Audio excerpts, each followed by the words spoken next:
Hello everyone, good morning. তোমরা সবাই কেমন আছো? আশা করি ভালোই আছো। আমিও খুব ভালো আছি। সকলকে ভালোবাসা দিয়ে আমার আজকে ব্লগটা শুরু করলাম। আজকে খুব একটা ভালো দিন, আজ হচ্ছে রথযাত্রা। তাই জন্য আমি ভাবলাম যে মহাপ্রভুর পুজো দিয়ে আমার ব্লগটা। দেখো, আমি আমার ঠাকুর ঘরে চলে এসেছি। তো এখানে জগন্নাথ মহাপ্রভুর পুজো করেছি। এই ঠাকুরগুলো আমি পুরী থেকে নিয়ে এসেছি। কিছুদিন আগে পুরী বেড়াতে গেছিলাম, তা ওখান থেকেই নিয়ে এসেছি ঠাকুরগুলোকে। তা ভাবলাম আজকে রথের দিন, ভালো দিন আছে, তা আজকেই পুজো করা যাক।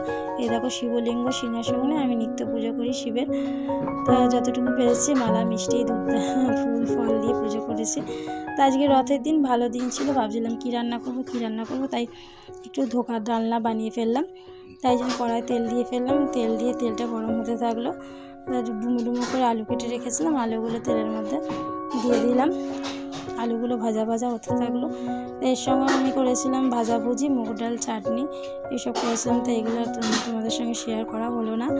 আমি একটু তাড়াতাড়ি রান্না করছিলাম, কারণ আমাদের একটু বিকেলবেলা একটু বেরোনোর কথা ছিল রথ দেখতে, বাচ্চাদেরকে নিয়ে আর কি।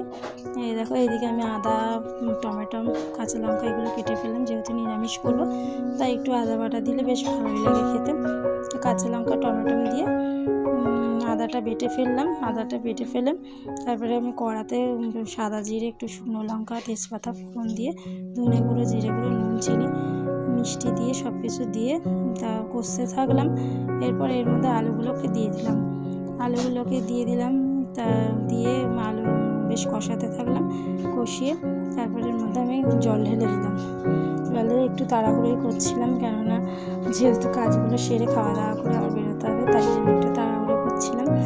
তাই জল ঢালার পরে আমি একটু এর মধ্যে কী করলাম, অ্যাড করে দিলাম।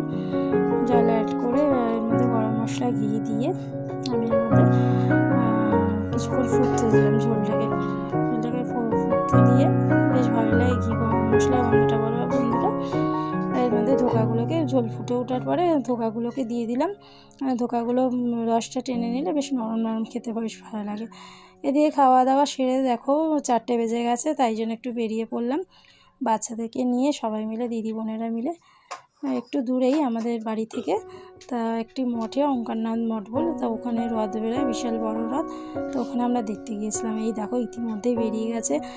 তো আমরা মন্দিরে গিয়ে দেখি বেরিয়েই গেছে রথ। তা আমরা অনেক ভিড়, বাপরে বাপ। তারপরে কি করব, আমরা একটু সামনে গিয়ে কোনো রকম রথের দড়িটা একে একে টানলাম। বেশ ভালোই লাগছিলো জগন্নাথ মহাপ্রভুর দর্শন করে। তো দাঁড়িয়ে দাঁড়িয়ে দেখছিলাম আমরা, বেশ ভালো লাগছে। তাই সাইডে চলে এসেছিলাম, কেন প্রচণ্ড ভিড়, বাচ্চাদের নিয়ে ওখানে দাঁড়ানো যাচ্ছে না। কোনো রকম রথের দড়িটা টেনেছিলাম। তারপর আমরা হাঁটতে হাঁটতে চলে এলাম গঙ্গার ধারে। এখানে হচ্ছে আমাদের বাড়ির পাশে, যেহেতু গঙ্গার ধার, সেখানে বড় একটা রথ বেরোয়। এরকম দূর থেকে দেখা যাচ্ছে শিবের একটা মন্দির। এখানে অনেকগুলো মন্দির আছে গঙ্গাঘাটে, তোমাদের সাথে অন্যদিন একদিন শেয়ার করব আমি। তাই এই দেখো কীর্তন বেরিয়েছে। কীর্তনের সাথে সাথে জগন্নাথ মহাপ্রভুকে, বলরামকে, সুভদ্রাকে একে একে ওনাদেরকে রথের উপর তোলা হয়েছে। খুব সুন্দর করে রথটাকে সাজানো হয়েছে। সাজিয়ে কীর্তন করে করে সব তোলা হচ্ছে। এখানে সব বেশিরভাগই উড়িয়া লোকজন রয়েছেন, ওনারাই আর কি এখানকার পুরোহিত, ওনারাই পুজো করেন, ওনারাই এই ব্যবস্থাটা করে থাকেন। তো এখানে প্রচুর বাঙালি লোকও রয়েছে, যেমন আমরাও দাঁড়িয়ে রয়েছি, সবাই মিলে আর কি পুজোটা এখানে হয়। তো খুব সুন্দরই এখানে 7 দিন ধরে ভোগ খাওয়ানো হয়। হ্যাঁ, খুব ভালো করে, খুব সুন্দর লাগে এখানে আর কি। সবাই ভোগ খেতে আসে এখানে। এখানে দেখো বলরামকে কেমন দুলিয়ে দুলিয়ে তোলা হচ্ছে রথের উপরে। আমরা দাঁড়িয়ে দাঁড়িয়ে দেখছিলাম, বেশ ভালোই লাগছিলো। তো অনেক সন্ধেও হয়ে গেছে, আমরা দাঁড়িয়েছিলাম, তো দেখতেই পাচ্ছ